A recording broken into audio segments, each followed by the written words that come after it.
Welcome to Sulzbach Talk. I'm Jonathan Sulzbach. And I am Erica Sulzbach. She's my wife. Hi. So maybe 2 years ago, I think, I started doing Sulzbach Talk. I only got 2 episodes into it and just kind of ran out of steam. But since there are 2 Sulzbachs here, it makes sense to have a conversation, Sulzbach to Sulzbach. Indeed it does. So we're just going to chat like we usually do, except there's a microphone on between us, so we're a little bit nervous for this first time, but I think we'll be okay. I think it'll be fine. Snowmageddon or Snowpocalypse. Snowpocalypse. The never-ending winter wonderland. We've been caught by surprise with all this snow. Were you expecting this much snow? No, I remember I was standing with Carolyn doing our greeting at the church, and we were just making fun of the weather and saying there's no way it's going to snow. So that was over a week ago, Sunday. We were both serving. It was 2 weeks ago now, right? Yeah, the Super Bowl was supposed to come on around, I forget what time, but those huge snowflakes were just pouring down, dropping down. Yep, and this was 20 minutes after we were just laughing and saying, there is no snow coming, it's such a lie. So this is the biggest snowfall that we've had in Pacific Northwest since I can remember. 70 years. 70 years? That's what it's saying. There has not been a snowfall like this for 70 years. I remember a really, really big one that was followed by a power outage in my old neighborhood where we had to take all the frozen foods out of the fridge and keep them in the snow because the freezer wouldn't work. Same difference.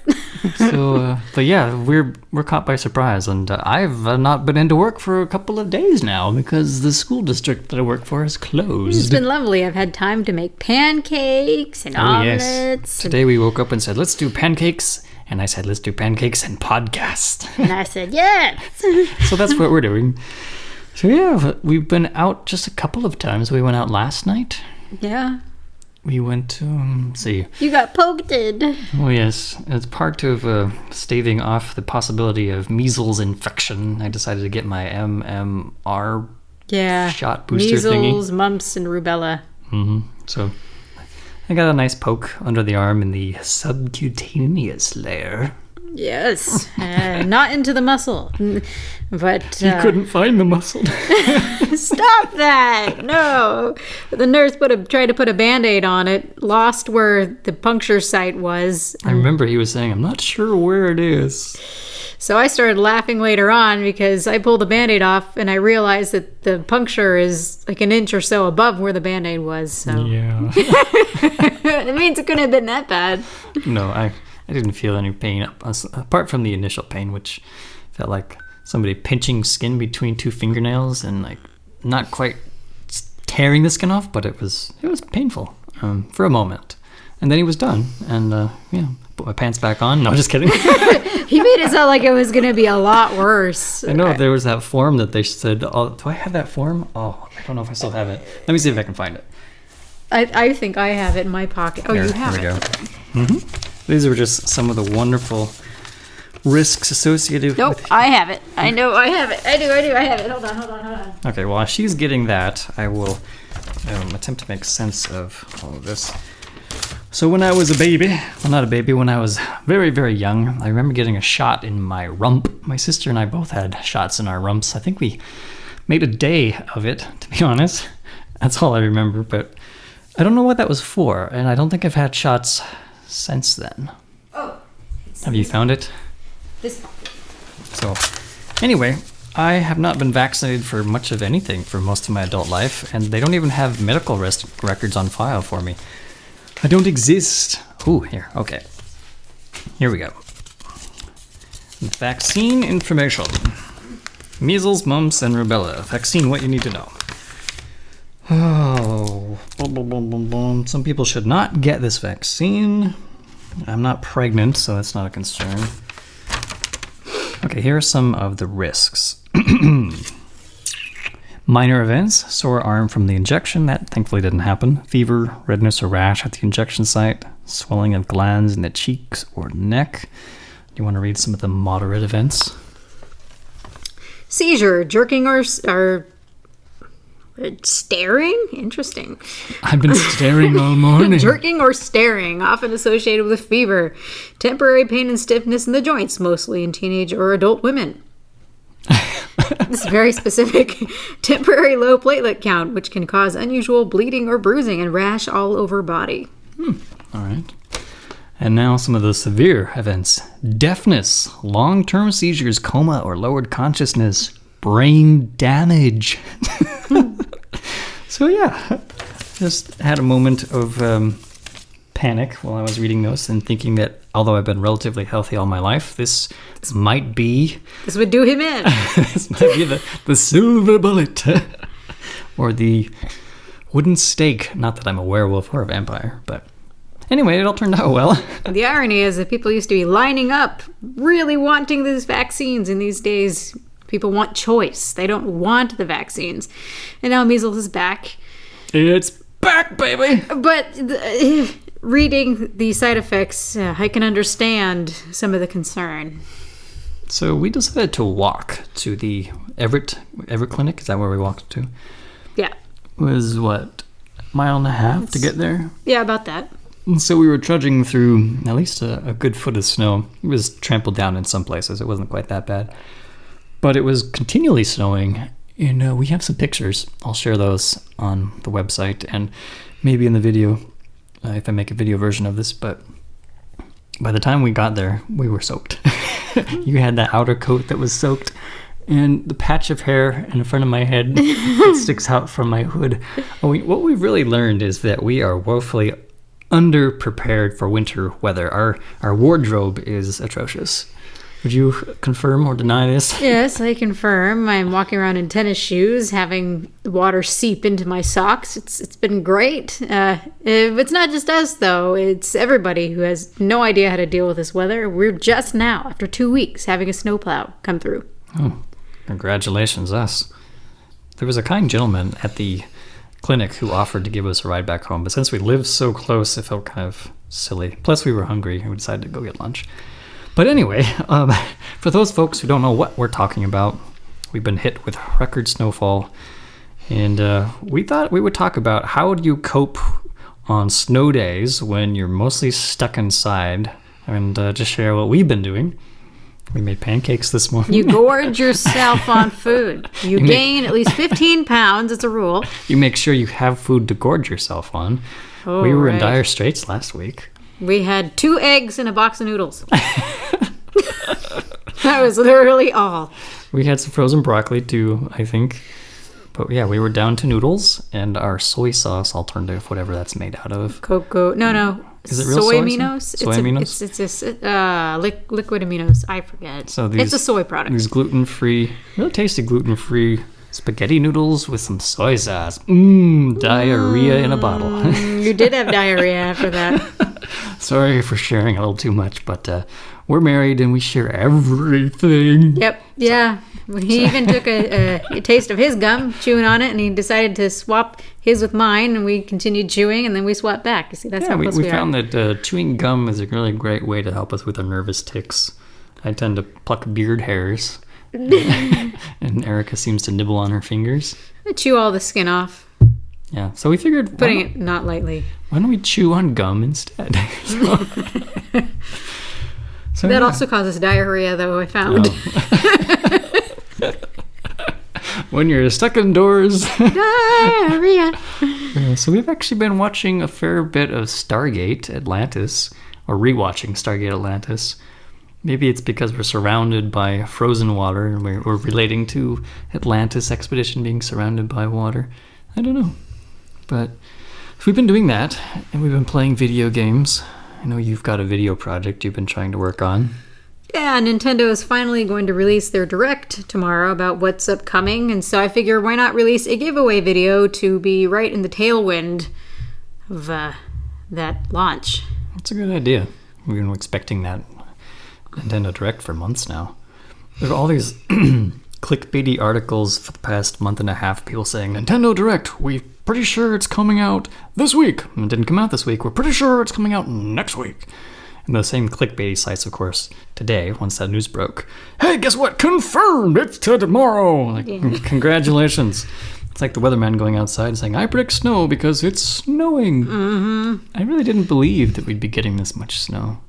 Yeah, I mean, if you say something's going to happen every day, just repetitively, you're bound to be right one of those days. Yeah, like a broken clock, right? Twice a day. Yep. That's what I strive for. Twice a day. That's enough. And if you have diarrhea, it's more than twice a day. But anyway. 2 hours of 24, that's 12th of the time. Not bad. Yeah. How many times does 212 go into one?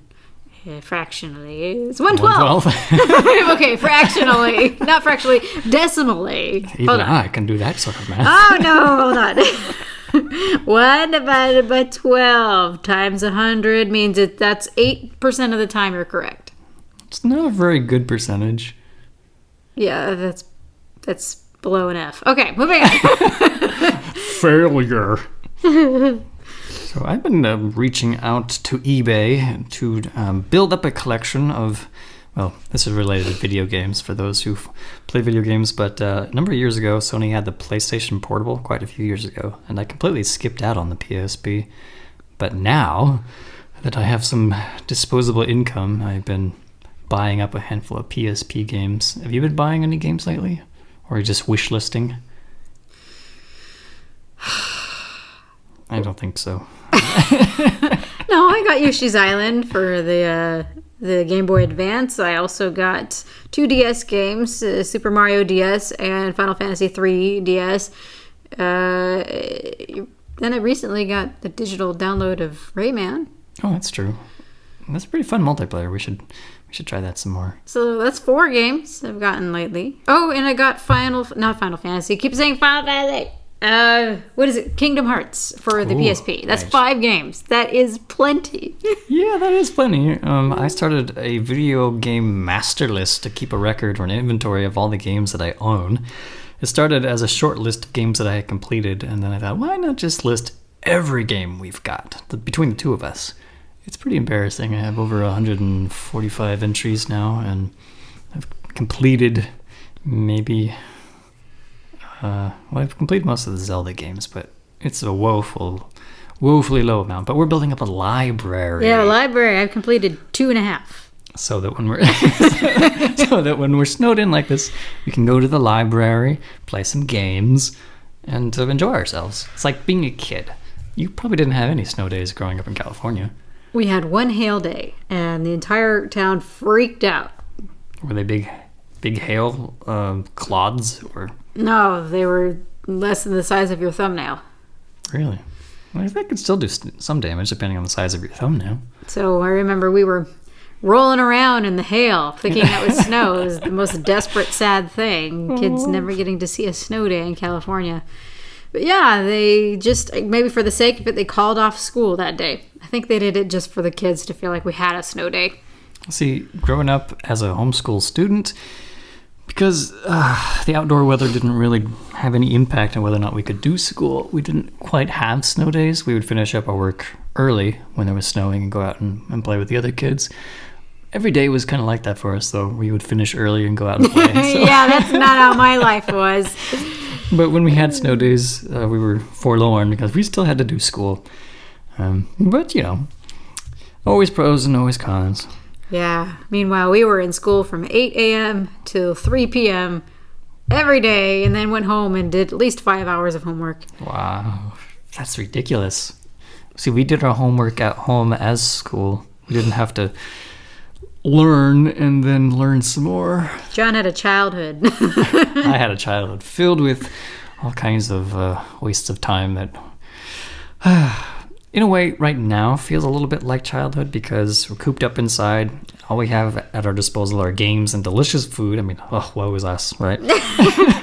Well, then there's me who goes stir crazy if I don't get to go on my walk, so... Yeah. John played with me a little bit in the snow the other day as I screamed and cackled like a bat out of hell down the trail. Was it yesterday that we were chasing each other? Or I was chasing you? Yep. It was day for yesterday. Amazingly, we didn't face plant into any of this snow. I was expecting it. It's fascinating. I have to bundle up like well, I don't know who bundles up, but I had to bundle up like a mummy, and Erica can go out there without any earmuffs and without any gloves and be just fine. Yeah, my hands are hot out in the snow. She's got hot hands. As long as they're not wet. Once they're wet, the heat evaporates off with the the moisture. But if they're nice and dry, they stay hot, even in the freezing cold. I am envious. I finally resorted to wearing a scarf the other day, and that worked pretty well. As I tend to have such short hair, my neck and parts of around my ears get really cold, and I get an earache if I don't bundle up. But my eardrums hurt. Really? Yeah. Okay. Sometimes when it's really cold, my eardrums will hurt. So you're not completely invulnerable? No. Inside all the way to my ears to my brain. What's funny is that when we've gone out a handful of times, everybody's got a dog in our complex. Just about everybody's got a dog. And they range from the little kick-me dogs, which is what we call the 2 pound and under dogs, footballs, to the big woofs. And you can always tell where they've been because partially melted yellow snow. But what I got a kick out yesterday is somebody was trying to drag one of those kick-me dogs, and the snow is at least a foot, and the dogs are just being dragged like a loaf of bread on a leash. The poor creatures. Anyway. They're gremlins, they're not dogs. That's true. What did Ron Swanson say? He said, anything below 25 pounds is a cat, and cats are useless. Yeah. So we've just alienated at least half of our listening audience. We like cats. We do. Right? I like cats. They taste good. Okay. You set that one up. Sorry. So yeah, we've been playing games, we've been watching stuff, which is probably what most people are doing, and we've been eating. That's our strategy. I'm getting fatter and fatter. Just more of you to love, my dear. More cushion for the pushing. Madam. We should probably round this episode up. All right, yeah, it's all right, great. Thank you for listening, folks. This has been Sulzbach Talk. Any parting words of wisdom, my dear? I found a mint. Ooh, a chocolate mint. I wonder where that was. In my pocket. Dessert. All right. Until next time, adios. Bye.